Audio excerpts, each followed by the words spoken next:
What if I told you that the law of attraction most people talk about today is only half the truth? Decades ago, Napoleon Hill revealed a hidden principle, one so powerful that it shaped the lives of millionaires, leaders, and visionaries long before social media ever existed. Most people wish, hope, and visualize, yet still fail. Why? Because they're missing this crucial law. In the next few minutes, you'll discover what Napoleon Hill truly meant, why attraction alone is not enough, and how this hidden law can completely change your results. Watch till the end, because the final insight may redefine how you pursue success forever. 1. The misunderstood law of attraction. The popularization of the law of attraction in modern culture has often reduced a profound psychological and metaphysical principle into a shallow, wish-fulfillment fantasy. Many people fall into the trap of believing that the universe functions like a cosmic vending machine, where the only currency required is a fleeting positive thought. This passive approach creates a dangerous complacency. Napoleon Hill, in his foundational research, was careful to distinguish between idle dreaming and organized thinking. He warned that simply picturing a goal without an accompanying plan or an intense emotional frequency is an exercise in futility. When people fail to see results from mere visualization, they often abandon the principle entirely, labeling it as pseudoscience, when in reality, they never truly engaged the gears of the mechanism. To understand why thoughts alone are powerless, one must look at the nature of passive versus active mental states. A thought without emotion is like an engine without fuel. It has the structure for movement, but lacks the energy to actually go anywhere. Hill's philosophy posited that the universe, or the infinite intelligence, doesn't respond to what we want, but rather to who we are being at our most fundamental level. If your conscious mind is saying, "I want wealth," while your subconscious is rooted in the fear of poverty, the law of attraction is actually working perfectly. It is attracting more lack because that is the dominant emotional frequency you are broadcasting. The misunderstanding lies in the failure to recognize that attraction is a secondary law. The primary law is the law of vibration. Intensity is the gatekeeper of manifestation. Napoleon Hill often spoke about the definiteness of purpose as the first step towards success. Without this clarity, your mental signals are scattered and weak, much like a light bulb that spreads soft light across a room compared to a laser that focuses that same energy to cut through steel. Most people live in a state of mental drifting, moving from one desire to another without ever anchoring their consciousness in a single, unwavering objective. This lack of focus creates a chaotic vibrational output, which in turn attracts chaotic and inconsistent results. Attraction is not a reward for being good or hopeful. It is a cold, mathematical response to the clarity and persistence of your mental images. Furthermore, the law of attraction is often divorced from the law of cause and effect in modern discourse, which is a grave error. Hill emphasized that for every result, the attraction, there must be a corresponding cause, the mental and physical output. If you are waiting for the universe to respond without providing a service or value in return, you are attempting to violate a fundamental law of nature. The illusion of positive thinking occurs when an individual uses optimism as a shield against the hard work of self-transformation. Real positive thinking is not the avoidance of reality, it is the courageous decision to maintain a specific mental trajectory despite current circumstances. It is a proactive tool, not a reactive sedative. 2. Burning desire, the real trigger. At the heart of every great achievement in human history lies a burning desire that transcends the boundaries of common logic. Napoleon Hill identified this as the starting point of all riches. A casual want is a weak preference. It is the feeling of, "It would be nice if this happened." A burning desire, however, is a psychological obsession that leaves no room for the possibility of failure. It is the state of mind where one has burned the bridges behind them, making retreat impossible. This intensity is what triggers the law of attraction, because it forces the subconscious mind to prioritize the goal above all other sensory data. When you are obsessed, your brain's reticular activating system, RAS, begins to filter the world differently, spotting opportunities that were always there but previously invisible. This internal fire serves as a transformative force that reshapes the individual's identity. You cannot achieve a massive goal while remaining the same person who hasn't achieved it. Burning desire acts as the catalyst for this metamorphosis. It pushes you to endure late nights, overcome social rejection, and push through physical exhaustion because the pain of not achieving the goal becomes greater than the pain of the work required. Hill noted that when a person's desire reaches this fever pitch, they seem to develop a magnetic quality. They begin to attract the right people and circumstances not by magic, but because their heightened state of awareness and relentless activity make them impossible to ignore. They become a walking personification of their goal. Psychologically, burning desire aligns the conscious and subconscious minds. Most people suffer from internal friction. They want success, but fear the responsibility that comes with it. A burning desire eliminates this friction by overwhelming fear with a singular dominant impulse. This is why Hill insisted on writing down one's goals and reading them aloud with emotion. He wasn't just suggesting a memory exercise, he was teaching a method for stoking the fire. The more you focus on the desire, the more the vibration of that desire permeates your being. This is the trigger, the moment when the thought moves from the cold, analytical part of the brain into the deep emotive centers of the nervous system. It is important to understand that burning desire is not a stressful state, though it is intense. It is a state of expectant joy and urgent purpose. When you move with this level of intent, the universe appears to get out of your way. People are naturally drawn to those who know exactly where they are going. This is the magnetic aspect of Hill's teachings. By becoming a person of intense desire, you stop being a supplicant, begging the universe for a break, and start being a commander of your own destiny. You are no longer wishing for luck. You are creating the conditions where luck is inevitable. Desire is the emotional electricity that powers the broadcast of your thoughts into the world. 3. Faith and autosuggestion. Faith, as defined by Napoleon Hill, is the head chemist of the mind.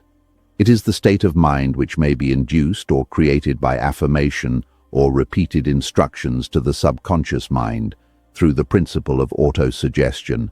Most people view faith as a passive quality, something you either have or you don't. Hill argued that faith is a muscle that must be built through the deliberate programming of the subconscious. Autosuggestion is the tool used to perform this programming. By repeatedly feeding the mind images and statements of success, seasoned with the feeling of already having attained the goal, the individual begins to dismantle the old self-limiting beliefs that act as anchors against progress.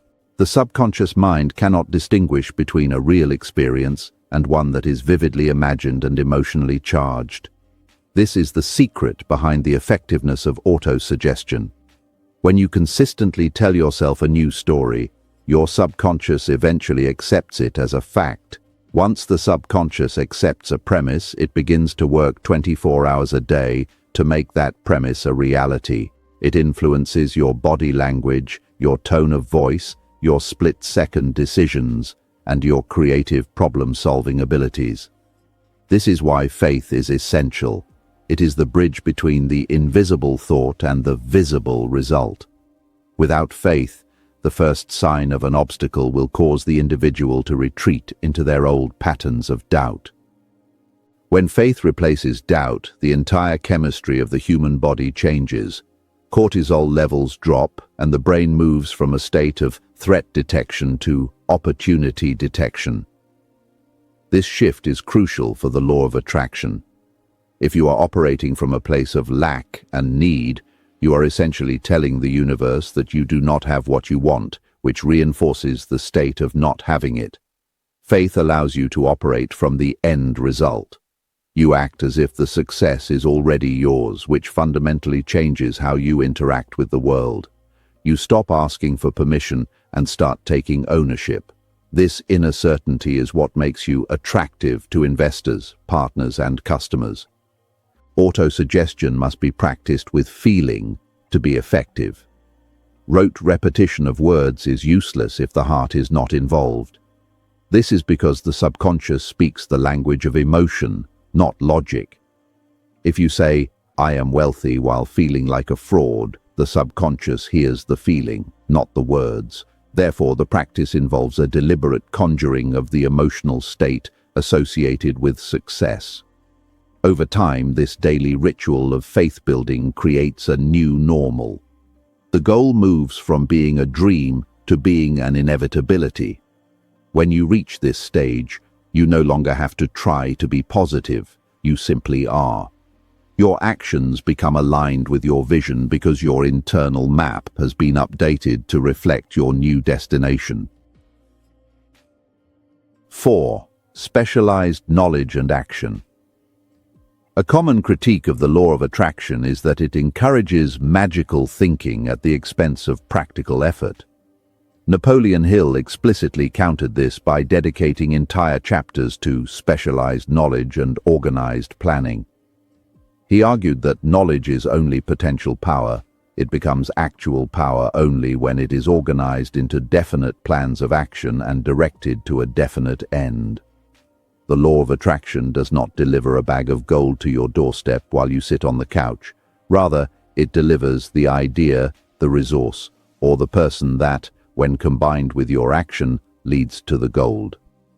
Action is the physical anchor that grounds your mental energy into the material world. Specialized knowledge is the tool that allows you to execute your burning desire with precision. General knowledge is abundant and largely useless for the accumulation of wealth or the achievement of great goals. Hill encouraged individuals to become experts in their chosen field or to surround themselves with a mastermind group that possesses the necessary expertise. This focus on competence is what separates the professional achiever from the amateur dreamer.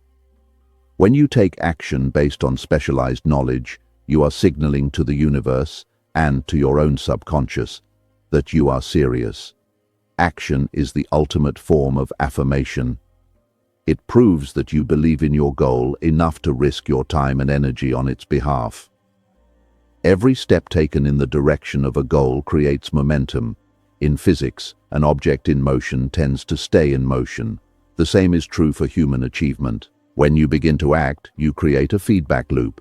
Your actions produce results, even if they are failures, which provide data which allows you to refine your knowledge and take better actions. This cycle is where attraction truly lives. As you move, you encounter coincidences that wouldn't have happened if you were stationary.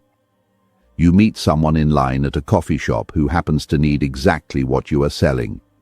Is this magic? Or is it the result of you being in the field and tuned in to your goal? Hill would argue it is both. Action also cures fear. Doubt and anxiety thrive in the vacuum of inactivity. When you are busy executing a plan, the mind has less room for what-ifs. Furthermore, the universe seems to favor those who are already in motion. There is an old saying, "It is easier to steer a moving car than a parked one." The law of attraction acts as the steering mechanism, but your action is the engine. Without the engine, the steering wheel is useless. By applying your knowledge through organized planning, you bridge the gap between the mental and the physical. You become a doer, and the world has a long-standing habit of making room for the person whose words are backed by deeds. 5. Persistence and the sixth sense. Persistence is the insurance policy of the law of attraction. It is the quality that determines whether a person will eventually succeed or join the ranks of the also-rans. Napoleon Hill observed that temporary defeat is a common experience for every successful person, but it only becomes failure when the individual accepts it as such and stops trying. Persistence is the stubborn refusal to let circumstances dictate your internal state. It is the physical manifestation of faith. When you persist in the face of overwhelming odds, you are essentially telling the universe that your vibration is not for sale. It is not dependent on external validation. This level of commitment is what eventually triggers the sixth sense. The sixth sense is the pinnacle of Hill's philosophy, a state of intuitive awareness where the individual receives hunches or inspirations from the infinite intelligence. Hill believed that this sense cannot be forced. It is an emergent property that appears only after the other principles have been mastered and applied with persistence. It is the still, small voice that tells you to turn left when everyone else is turning right. It is the source of creative genius. By persisting through the dark night of the soul that accompanies every great journey, you refine your mental receiver to the point where you can pick up frequencies of thought that are unavailable to the average person. This intuitive guidance system makes the process of attraction significantly more efficient. Instead of brute forcing your way to success, you begin to move with a sense of flow. You find yourself at the right place at the right time, saying the right things to the right people. Obstacles that once seemed like mountains begin to look like stepping stones. This is not because the obstacles have changed, but because you have changed. Your persistent focus has aligned you with a higher level of operation. Hill described the sixth sense as the point where the finite mind of man contacts the infinite mind. It is the ultimate alignment where the law of attraction becomes a living, breathing reality in your daily life. Ultimately, persistence is the bridge between the dreaming phase and the attainment phase. It is the fire that tempers the steel of your character. Without persistence, the law of attraction is just a pleasant hobby. With it, it becomes a law of nature as reliable as gravity. The sixth sense serves as the reward for this steadfastness, providing the wisdom and the timing necessary to turn a long-held vision into a physical fact. When you refuse to quit, you prove that your desire is burning and your faith is unshakable. At that point, the universe has no choice but to yield. Success is not a destination you reach. It is a state of being you persist in until the world catches up with you. Napoleon Hill's hidden law of attraction was never about luck or waiting. It was about desire, belief, action, and persistence working together. When these elements align, success stops being accidental and becomes inevitable. If this message resonated with you, reflect on your own desire. How strong is it really? Stay committed, stay persistent, and remember, the universe responds most powerfully to those who refuse to quit.